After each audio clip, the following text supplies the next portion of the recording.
அதிர்ஷ்டத்தை கொடுக்கக்கூடிய குரு பகவான் இப்போது உங்களுக்கு 12ஆம் இடத்துல உச்சம் என்கின்ற நல்ல நிலைமையை அடைகிறார். 8ஆம் இடத்தை 8ஆம் அதிபதி உச்சம் பெற்று பார்க்கிறார் என்றால் எதிர்பாராத அதிர்ஷ்டம், எதிரியை நீங்கள் ஜெயிக்கக்கூடிய அமைப்புகள் இந்த குரு பயிற்சியில் கண்டிப்பாக உண்டு.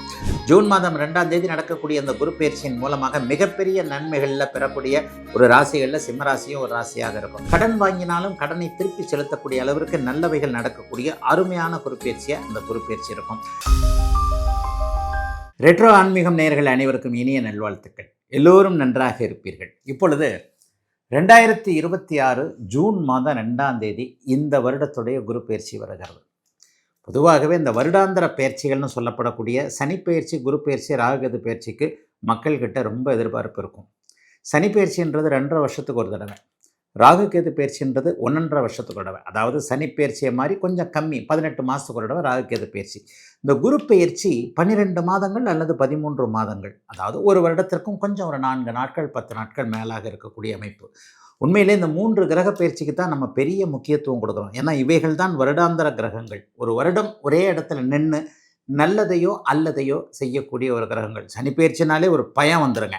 ஐயோ, சனி இந்த இடத்துல ஏடாகுடமான ஒரு இடத்துல வந்துட்டார்னா, 7.5 சனி பிடிச்சிருச்சுன்னா, அஷ்டம சனி பிடிச்சிருச்சுன்னா, இந்த மாதிரி ஏதாவது ஒரு கெட்டதுகள் எனக்கு நடக்குமே அப்படிங்கிற ஒரு வேதனை கலந்த எதிர்பார்ப்பு கண்டிப்பாக சனி பயிற்சியில் இருக்கும்.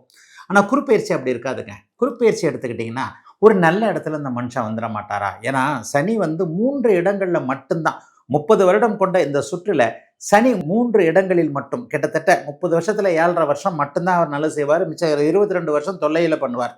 ஆனால் குரு அப்படி இல்லைங்க. கிட்டத்தட்ட 5 இடத்திற்கு மேலே எவர் ராசிகளுக்கு 2, 5, 7, 9, 11 என்கின்ற 5 இடங்களில் வரும்போது அவர் மிகப்பெரிய நல்லதுகளை செய்வார். உங்கள் ராசிக்கு குரு பகவான் 2ஆம் இடத்திற்கு வர்றார், 5ஆம் இடத்திற்கு வர்றார், 7ஆம் இடத்திற்கு வர்றார், 9ஆம் இடத்திற்கு வருகிறார், 11ஆம் இடத்திற்கு வருகிறார்னா ஒரு வருடத்திற்கு மேலாக நல்ல பலன்கள் கண்டிப்பாக இருக்கும். அதில் ஒன்றும் மாற்றமே கிடையாது. அதனால குருப்பெயர்ச்சியை பற்றி நம்ம கொஞ்சம் ஒரு எதிர்பார்ப்போடு இருப்போம். இந்த இடத்துல இந்த நேரத்துலையாவது கொஞ்சம் வந்துட மாட்டாரா? போன வருஷம் நல்லா இல்லை, இந்த வருஷம் டக்குன்னு நல்ல இடத்துக்கு வருவார். குருப்பெயர்ச்சியில் நல்ல இடத்துக்கு அவர் வந்திருந்தால் என்ன, கல்யாணம் ஆகாதவங்களுக்கு குருபலம் இருந்து கல்யாணம் ஆகும். பணம் இல்லாதவர்களுக்கு பணம் கொடுக்கக்கூடிய அமைப்பு, புத்திரபாக்கியம் கிடைக்காதவர்களுக்கு புத்திரபாக்கியம் இருக்கக்கூடிய அமைப்பு, வாழ்க்கையில் சோதனை வேதனையாகவே பார்த்திருக்கிறேன் என்கின்ற அவரவருடைய வயதிற்கேற்றாற் போல மனதில் இருக்கக்கூடிய உடலில் இருக்கக்கூடிய வேதனை சோதனைகள் எல்லாவற்றையும் அப்படியே டக்குன்னு மாற்றக்கூடிய அமைப்பு இந்த குரு பயிற்சிக்கு உண்டுங்க. அதனால தான் அந்த குரு பயிற்சி நமக்கு நல்லதை செஞ்சிடாதான்ற நிறைய பேருடைய ஏக்க அமைப்புகளில் கண்டிப்பாக இருக்கிறது. சரி, இந்த வருஷம் எப்போ குரு பயிற்சி நடக்குது?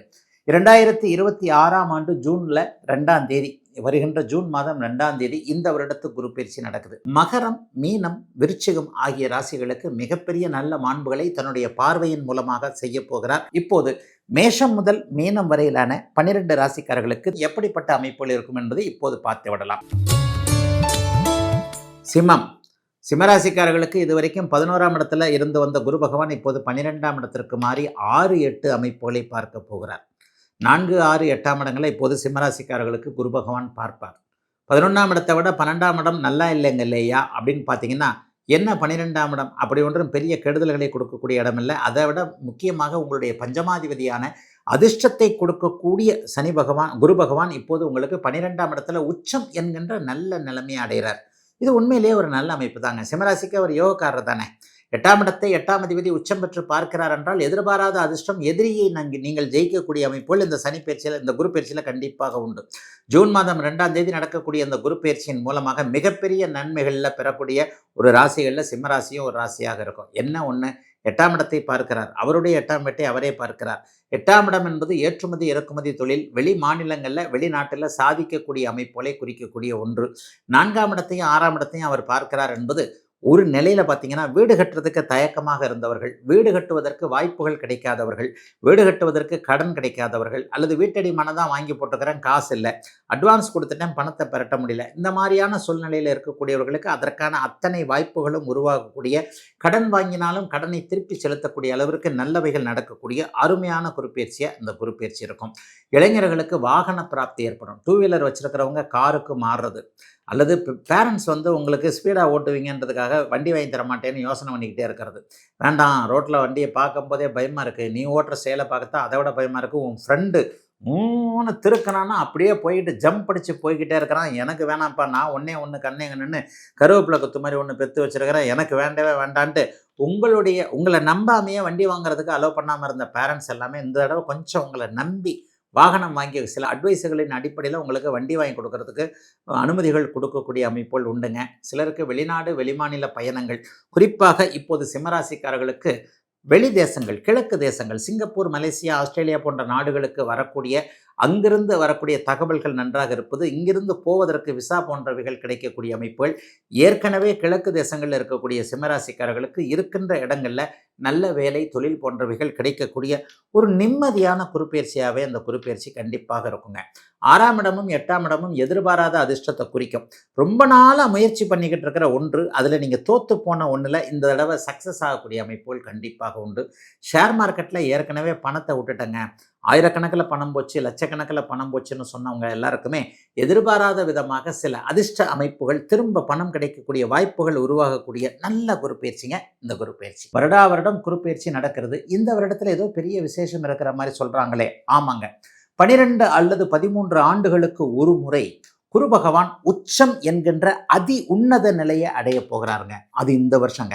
ஒரு 12 வருஷத்துக்கு ஒரு தடவை தான். இது ஒரு வகையில் ஒரு மாதிரியான பெக்கூலியர் தானே இல்லையா? 12 ஆண்டுகளுக்கு ஒரு முறை மட்டுமே கடக வீட்டில் உச்சத்தை அடையக்கூடிய இந்த குரு பகவான் 12 ஆண்டுகளுக்கு பிறகு இப்போது உச்சத்திலே வருகிறார். அப்போ அந்த உச்சம் அப்படிங்கிற போது உலகம் முழுக்க நன்மைகளை செய்யக்கூடிய இந்த குரு பகவான் கூடுதலாக நன்மை செய்வார்னு எடுத்துக்கலாம். எல்லாருக்குமே குரு வலுத்திருந்தார்னாலே உலகத்தில் அமைதி வரும், ஆனந்தம் வரும், எல்லாருடைய பாக்கெட்லேயும் ஓரளவுக்கு நன்மைகள் இருக்கும், அவரவருடைய பிணி தீரும், பணி சிறக்கும், இப்படின்னு அடுக்கிக்கிட்டே போகலாம். எல்லாருக்குமே நல்லது செய்யக்கூடிய கிரகம் இல்லையா? இந்த குரு பயிற்சியின் மூலமாக குரு பகவான் 3 ராசிகளை பார்க்க போகிறார். விருச்சிகம், மகரம், மீனம். விருச்சிகராசிக்காரர்கள் கடந்த 5-6 வருஷத்துக்கு மேலாக குருவின் பார்வைக்குள்ளே வரல. அவங்க இப்போது குருவின் பார்வைக்குள்ளே வருவீங்க. இந்த குருவின் பார்வைக்குள்ளே வர்றது உங்களுக்கு இப்போது இருக்கக்கூடிய பயங்கர கஷ்ட நஷ்டங்களை விளக்கக்கூடிய அமைப்பு. மகர ராசிக்காரர்களுக்கு மிகப்பெரிய ஒரு நல்லதுகள் நடக்க போகுது. ஒரு 7-8 வருஷங்களுக்கு பிறகு என்னன்னா, ராசியும் ராசிநாதனும் உச்சகுருவின் பார்வையில் இருக்க போகின்றது. ஒரே ராசி உங்கள் ராசி தான். 12 ராசிலே நீங்கள் ஒரு சிறப்பு வாய்ந்த ராசி இந்த குரு பயிற்சியில். உங்கள் ராசிநாதனையும் அவர் பார்க்கிறார், ராசியையும் பார்க்கிறார். ஆக கூடுதல் சிறப்பு. மீனராசிக்காரர்களுக்கு பார்த்தீங்கன்னா இன்னும் கொஞ்சம் ஒரு நல்ல அமைப்பு தான். உங்களை எல்லாத்துக்கும் இப்போ ஜென்மச்சனி போட்டு வாட்டி வதச்சிக்கிட்டு இருக்கு. குறிப்பாக 20-30 வயதுகளில் இருக்கக்கூடிய அத்தனை மீனராசிக்காரர்களும் உண்மையிலே நல்லா இல்லை. இளைய பருவத்தினர் எல்லாருக்குமே வேலை இல்லை, தொழில் இல்லை, மன அழுத்தம், பணி அழுத்தம், காதல் தோல்வி, இந்த மாதிரியான அமைப்புகளில் உங்களை சற்று பாதுகாக்கக்கூடிய அளவில் இந்த குரு பயிற்சி அமையும் என்பதால் மகரம், மீனம், விருச்சிகம் ஆகிய ராசிகளுக்கு மிகப்பெரிய நல்ல மாண்புகளை தன்னுடைய பார்வையின் மூலமாக செய்ய போகிறார். இதில் இன்னும் ஒன்று என்ன தெரியுங்களா? அதிசாரம் என்கின்ற முறையில் போன வருஷம் மாதிரியே 3 மாதம் ஒரு ராசியில் இருப்பார், அதுக்கடுத்து ஒரு 3 மாதம் ஒரு ராசியில் இருப்பார், திரும்ப 3 மாதம் அந்த இடத்துக்கே வருவார். ஜூன் மாதம் 2ஆம் தேதி கடக வீட்டில் உச்சகுருவாக அமையக்கூடிய இவர் 3 மாதங்கள் கழித்து கிட்டத்தட்ட செப்டம்பர் மாத வாக்கில் அப்படியே அதிசார முறையில் சிம்ம வீட்டிற்கு அடுத்த வீட்டுக்கு போயிடுவார். அங்கே ஒரு 3 மாதம் இருப்பார், திரும்பி மட்டும் அங்கே மறுபடியும் கடகத்திற்கே வருவார். ஆகவே இந்த அதிசார குறுப்பெயர்ச்சியாக இருந்தாலும் அதிபலம் என்கின்ற அமைப்பில் முதலில் உச்சம், அதன் பிறகு நட்பு என்கின்ற நிலைமையில் இருக்கக்கூடிய இந்த குரு பகவான் பெரும்பாலும் நன்மையை செய்வார். 2026 ஜூன் மாதம் 2ஆம் தேதி நடக்கக்கூடிய இந்த குரு பெயர்ச்சி. எத்தனையோ கோடி ஜென்மாவிலே புண்ணியம் செய்தால்தான் வாய் முருகான்னு சொல்ல வருமா? சிவன், பிரம்மா, மகாவிஷ்ணு, அம்மன், பெருமாள், விநாயகர் நிறைய சொல்றீங்கல்ல. ஆனா இவங்க எல்லாருமே என்ன சொல்லுவோம்? இந்து கடவுள்னு சொல்லுவோம். ஆனா ஒரே ஒரு கடவுளை மட்டும்தான் தமிழ் கடவுள்னு சொல்றோம். இதுலயே தெரிஞ்சுக்கலாம் முருகருடைய சிறப்பு என்னன்னு. நான் என்னையா தப்பு பண்ணேன்? எனக்கு தெரியல உன்னை பற்றி, அதுக்காக எனக்கு இவ்வளோ பெரிய தண்டனை கொடுத்தியா நீ? ஓன்னு அழறேன். உலகளந்த பெருமாள்னு கேள்விப்பட்டிருக்கோம். யாரை சொல்லுவா? பெருமாளை சொல்லுவார்.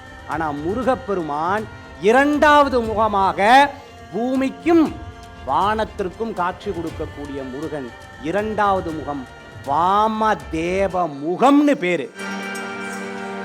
உங்களுக்கு ஒரு கஷ்டம் வந்துருச்சு, என்ன பண்ணுவீங்க? முருகன்னா சொல்லுவீங்க, ஐயோ முருகா என்னை எப்ப காப்பாத்துவ? எனக்கு யாசகம் போட்டுட்டு போனாங்க. நான் யாசகம் வாங்க போன இடத்துல உட்கார்ந்தன்னு கூட எனக்கு தெரியாது. அதாவது சொல்லுவாங்க, செவ்வாய் வெறுவாய் அல்ல, முருகனை நினைத்தால். முருகா என்ற ஒத்த சொல்லுக்கு, அந்த ஒத்த மந்திரத்திற்கு அங்க வருவாய் மட்டுமே இருக்கும். வரம்பில்லாத அருளை தருபவன் முருகன். அப்ப எதிரியான அந்த சூரபதுமனையே தன்னோடு வைத்துக் கொள்ளும் முருகப்பெருமான் நமக்கு எதை தர மாட்டான்?